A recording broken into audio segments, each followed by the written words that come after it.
안녕하세요. 올 가을에 결혼식을 올리려던 예신입니다.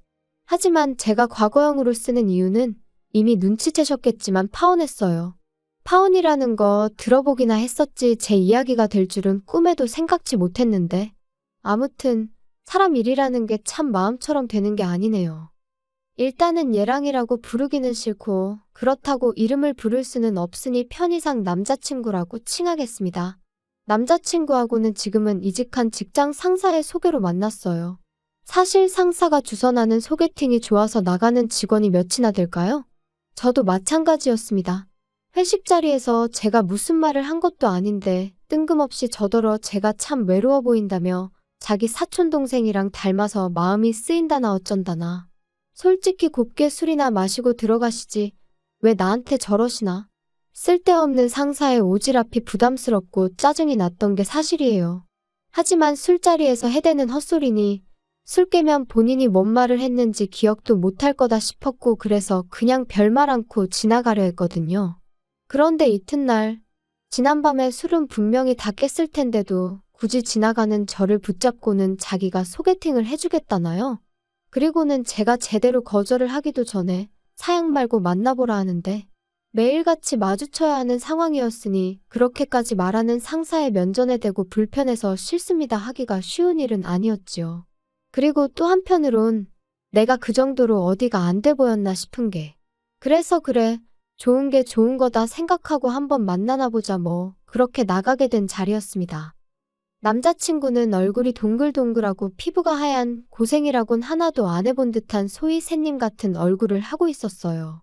반면에 저는 일단 저부터가 운동도 좋아하고 소위 여름엔 바다로 겨울엔 산으로 떠나는 사람이었다 보니 본능적으로 이 남자랑 나랑은 안 맞겠구나 그런 느낌이 딱 오더라고요.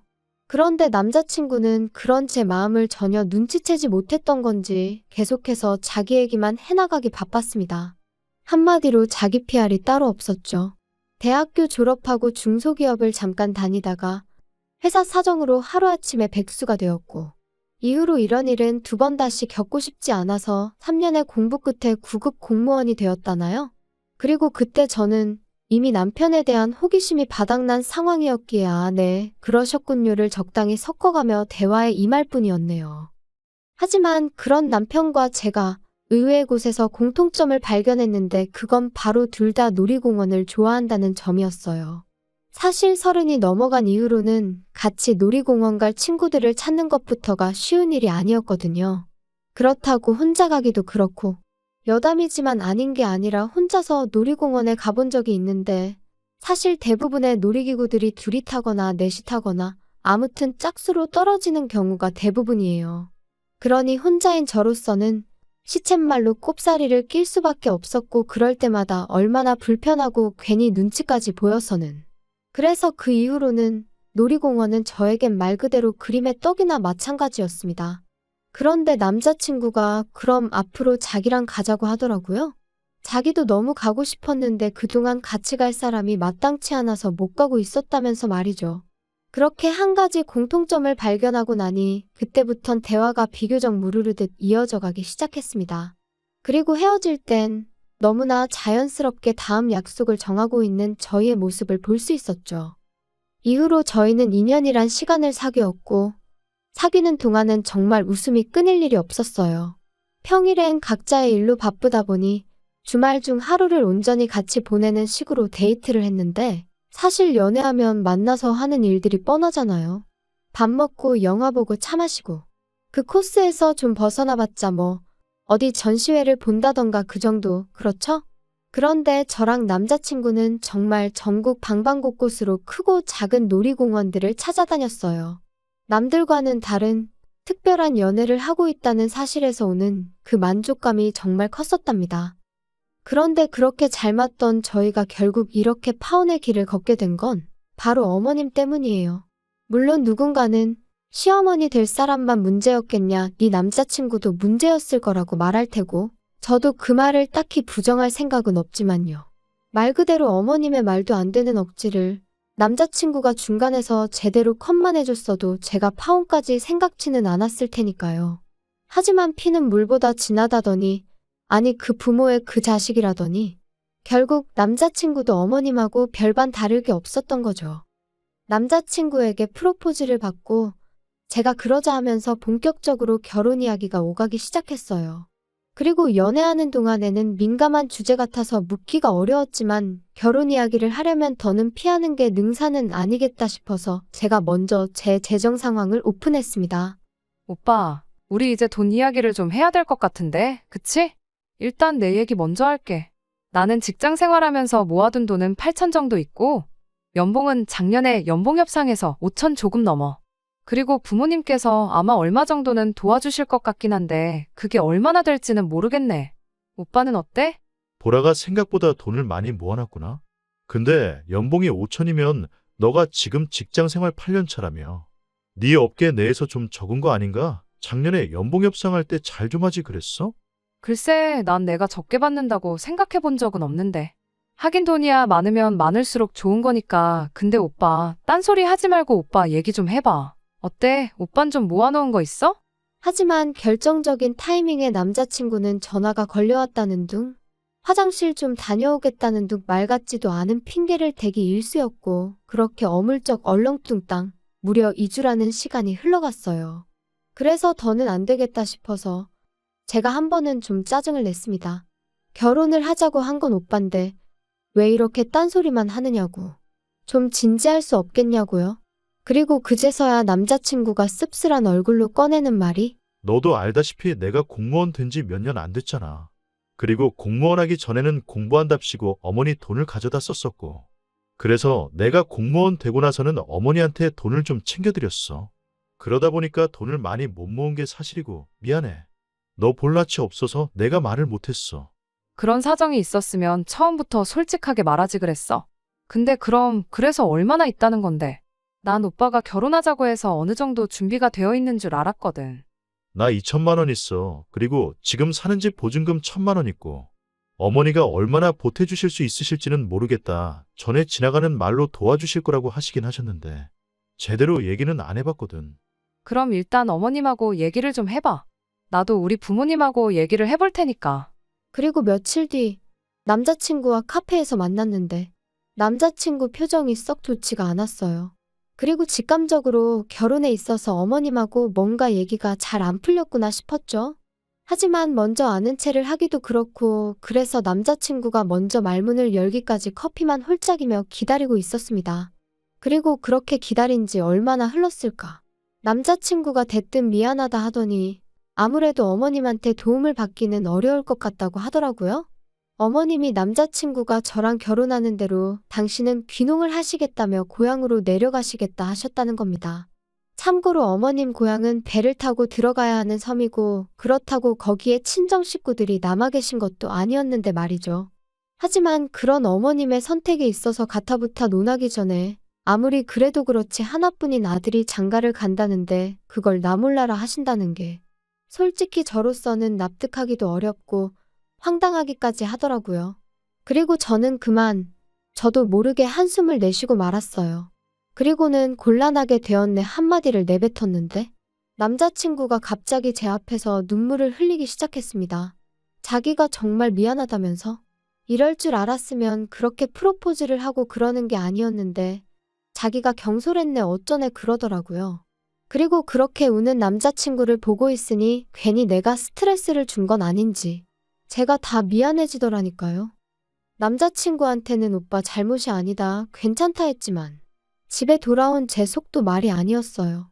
얼마나 대단한 집의 딸로 자란 건 아니었어도 나름대로 남부럽지 않게 자랐거든요. 그리고 저도 나이가 나이였던 만큼 나름대로 보고 들은 게 있었죠. 아무리 세상이 달라져서 남자가 집을 해오는 일은 흔치 않다 했지만 그래도 다들 나름대로 받을 건 받고 가던데 허심탄회하게 털어놓자면 정말 여러 가지로 마음이 복잡했어요. 제 자신이 속물인가 싶으면서도 한편으론 나도 사람이고 여잔데 바랄 수도 있는 거지 합리화도 해봤다가 하지만 어떤 식으로 생각해도 스스로 답을 내릴 수가 없었기에 결국 저는 친정부모님께 모든 상황을 있는 그대로 이실직고하였습니다. 남자친구는 홀어머니이신데 결혼을 하게 되더라도 아무런 지원도 받을 수 없는 상황인 것 같다고 말이에요. 그리고 아니나 다를까 저희 부모님은 눈앞이 깜깜하다 하시며 조심스레 이쯤에서 헤어지는 게 어떻겠냐. 남의 집 기둥은 뽑아오는 게 아니다 그러시대요? 솔직히 부모님 말씀이 어디 하나 틀리지 않았다는 건 저도 잘 알고 있었어요. 저를 걱정하고 생각해서 해주시는 말씀인 것도 알고 있었고요. 하지만 한편으로는 그래도 저희 부모님은 다른 사람들과는 달랐으면 했었나 봅니다. 괜찮다고, 우리가 다 책임져 줄 테니 걱정 마라 뭐 그런 걸 기대했던 건지도 모르겠네요. 그리고 그 마음이 너무한다는 볼멘 소리로 튀어나갔던 거죠. 돈이 전부냐? 사람의 내면을 봐주셔야 하는 거 아니냐? 아직 오빠를 한번 제대로 만나보신 적도 없지 않으시냐? 지금 생각해보면 뭐 한다고 그렇게 부모님 가슴에 상처를 냈는지. 그리고 결국 자식 이기는 부모 없다고 저희 부모님께서는 그럼 일단 오빠를 한번 만나보겠다 하셨어요. 제 말대로 사람 됨됨이를 직접 보고 판단하시겠다고요. 그래서 바로 그 주 주말 자리가 만들어졌습니다. 남자친구는 저와 처음 만나던 날보다 몇 배는 더 긴장이 된다며 청심환까지 챙겨 먹고 저희 집에 왔어요. 나름대로 저희 어머니한테 드릴 꽃바구니에 아버지께 드릴 홍삼 세트도 사서 말이에요. 그리고 그런 남자친구의 모습에 저는 나름대로 좀 안도를 했지요. 웃는 얼굴에 침 못 뱉는다고 저렇게까지 해왔는데 좋게 봐주시겠지 그런 기대가 있었달까요? 그리고 아니나 다를까 친정어머니는 안 보고 싶다 불편하다 하셨지만 막상 점심상은 말 그대로 상다리가 부러질 만큼 한 상 가득 차려주셨고 남자친구는 이 정도의 환대는 기대도 안 했었다며 입이 귀에 걸렸더라고요. 아무튼 전반적으로 식사가 끝날 때까진 분위기가 화기애애하니 무척이나 좋았습니다. 그런데 이제 후식을 먹으면서 본격적인 대화가 오가기 시작했고 저희 아버지께선 돌려 말하지 않겠다 하시더니 그래서 정확히 결혼을 어떻게 할 거냐 물으셨어요. 프로포즈를 할 때는 나름대로 계획이 있었을 거 아니냐 하시면서 한번 들어보자고요. 그리고 남자친구가 한 대답은 저조차 감싸주기 어려울 만큼 황당하기 짝이 없었습니다. 일단 결혼을 하고 오피스텔을 구해서 살려고 했습니다. 요즘 오피스텔은 풀옵션이라서 따로 가전제품 같은 건 안 사도 되니까. 필요한 가구들만 간단히 사서 살다가 적당한 집을 구하면 그때 제대로 시작하려고 했습니다. 그게 단가? 그게 자네가 생각하는 앞으로의 계획이었나? 나머지는 차차 보라랑 상의해가며 정하려고 했습니다. 답답하네 그려 답답해. 그러면 어머님은 자네의 이런 생각을 아시나? 알고 계십니다. 뭐라고 안 하시던가? 별 말씀 없으셨습니다. 어머니는 어머니대로 요즘 귀농 문제로 많이 바쁘셔서요. 이후로 몇 마디의 대화가 더 오고 갔지만 이미 분위기는 가라앉을 대로 가라앉은 상황이었고 남자친구도 뭔가 잘못되었다고 느꼈는지 일단은 돌아가 보겠다며 자리에서 일어나더라고요. 그리고 저희 부모님 두 분 다 말이라도 더 있다가지 그러냐 그런 말조차 안 하셨어요. 그렇게 남자친구를 배웅하고 돌아오자 부모님께서 이 결혼은 안 되겠다 하셨습니다. 아무리 사람이 좋아도 너도 보지 않았냐며? 저렇게 생각도 없고 계획도 두리뭉실한 사람한테 저를 어떻게 보내냐고 절대로 안 된다 그러시더라고요. 그리고 저도 그런 부모님한테 더는 대들 수도 없었어요. 제가 보기에도 한심하기 짝이 없었으니 말이지요. 그런데 이틀 뒤 남자친구에게서 생각지도 못한 소식을 듣게 되었습니다. 자기가 저희 집에 다녀간 이후로 어머님과 이야기를 나눴는데 어머님이 저희 신혼집 문제를 해결해 주시겠다 하셨다는 거예요. 너무 놀라서 저도 모르게 정말이냐고 소리를 질렀다니까요. 남자친구가 말하길 어머님께서는 어차피 섬으로 내려가실 거고 집이란 건 사람이 살지 않으면 금세 망가지기 마련이니 리모델링만 해서 살라고 하셨답니다. 그 리모델링 비용이 대략 4천이 넘었기에 솔직히 좀 당황스럽긴 했지만 아무튼 그때는 그래도 그런 걱정보다는 당장 저희 부모님을 다시 한번 설득해 볼 수 있겠다는 생각뿐이었어요. 그래서 퇴근하자마자 불이 나게 집으로 향했지요. 그리고 제 예상대로 친정부모님께선 제 이야기를 들으시곤 잘됐다며 무척 기뻐하셨어요. 하지만 한편으론 갑자기 남자친구 어머님이 태도를 달리하신 데는 분명 이유가 있을 거라며 그 이유가 뭔지 남자친구에게 제대로 물어보라고 하셨습니다. 저는 부모님의 걱정이 좀 과한 거 아닌가 싶었지만 돌다리도 두들겨보고 건너라는 옛말처럼 확실히 해둬서 나쁠 건 없다 싶었기에 알겠다고 했고요. 그런데 며칠 뒤 남자친구 어머님을 처음 뵙는 자리에서 저는 생각지도 못한 사실을 알게 되었습니다. 그래, 부모님께서 결혼하는 거 허락하셨다고? 네, 어머님 덕분에 허락받았어요. 정말 감사합니다. 그래, 이 집이 내가 안 고치고 살아서 좀 낡아서 그렇지. 싹 고쳐놓으면 웬만한 아파트 못지 않을 거다. 여기가 내가 알아보니까 보통 전세로 들어오려면 2억 5천은 줘야 된다더라고. 그러니까요. 정말 감사해요. 뭐 말로는 가을쯤 식을 올렸으면 한다면서? 그럼 내가 너희 식 올리는 거에 맞춰서 내려가야겠네. 그러니까 아들, 차질 없이 돈을 준비해줘야 한다. 그건 나중에 얘기해요, 어머니. 잠깐만, 무슨 돈? 돈 이야기면 이제 나도 알아야 하지 않을까? 어머님, 그게 무슨 소리예요? 니들 둘 다 반응이 왜 이러니? 참나, 전세금 줘야 할 거 아냐? 전세금이라니 그게 무슨 말씀이신지. 어머님 내려가서 사신다는 그 섬, 거기에 전세 구하시는 거예요? 오빠가 도와드리기로 했어? 아니, 쟤는 왜 아까부터 뚱딴지 같은 소리를 한다니? 이 집 너희가 들어와서 살 거잖아. 그러면 나한테 전세금을 줘야 할 거 아니냐? 네, 정말요? 저는 어머님이 그냥 저희 들어와서 살라고 하신 줄 알았어요. 오빠가 그렇게 말했잖아. 어머님이 우리 들어와서 살라고 하셨다고. 아니, 그러니까 그게 맞긴 맞잖아. 들어와서 살라고 하셨으니까. 전세니 뭐니 그런 이야기는 없었잖아. 우리가 드릴 돈이 어딨어. 왜 없어? 우리 둘이 모아둔 돈하고 너희 부모님이 좀 도와주신다며. 그게 어머님한테 전세금으로 드리라는 뜻은 아니지. 그리고 어머님 그러면 저희 이 집 살다가 이사 나간다고 하면 전세금 돌려주시는 거죠? 어머님 말씀대로 전세니까. 그거야 뭐 상황 봐서 줄 수 있으면 주겠지. 그게 무슨 말씀이세요? 확실하게 말씀해 주셔야죠. 야, 너도 생각을 해봐라. 내가 너희한테 그 전세금 받아서 귀농 정착금으로 쓰고 어쩌고 하면 솔직히 얼마나 남겠니? 그래도 뭐 너희 나갈 때 새로운 세입자만 구해진다고 하면 뭐 그 사람한테 받아서 주면 되기야 하겠다만 아무튼 그런 건 나중 일이니 지금 왈가왈부할 필요는 없잖니? 그리고 전세금은 내가 그래도 니들은 내 자식이니까 딱 2억만 받는 거야. 아, 예단은 안 해와도 되니까 리모델링은 제대로 싹 해라. 알겠지? 생각지도 못한 황당한 어머님의 요구에 저는 말 그대로 할 말을 잃었습니다. 그리고 이후로는 솔직히 무슨 이야기가 오갔는지 정확히 생각나지도 않아요. 어머님 댁에서 나올 때까지 남자친구는 제 눈길을 피하기에만 급급했고 그런 남자친구의 모습이 실망스러울 뿐이었지요. 집으로 돌아와서도 저는 남자친구에게 아무런 연락도 하지 않았어요. 어땠냐는 친정부모님의 질문에도 나중에라고만 답했을 뿐 말 그대로 참담한 심정이었거든요. 남자친구가 나를 속이려 했다는 그 배신감도 너무 컸고요. 그리고 그렇게 3일이란 시간이 흐르고 나서야 남자친구에게서 전화가 걸려왔습니다. 당연히 미안하단 말부터 할 줄 알았는데 대뜸 저더러 그날 그렇게 가고 어떻게 연락 한 번이 없을 수 있냐며 오히려 화를 내면서 말이죠. 어이가 없어서 오빠 같으면 어떻게 행동했을 것 같냐 따졌어요. 꼭 마치 집이라도 해오는 것 마냥 설레발을 쳐서는 나는 물론이고 친정부모님까지 오해하게 만들고는 어떻게 수습할 생각이었냐고요. 그러자 남자친구가 한다는 말이 어머님한테 2억을 드리는 게 그렇게 억울하냐입니다. 어머님이 2억을 못 주겠다 하시면 우리가 빌라에서 안 나가면 그만 아니냐고. 단순하게 생각하면 솔직히 아무 문제될 게 없는데 제가 욕심을 내니까 그게 문제인 거라면서 말이에요.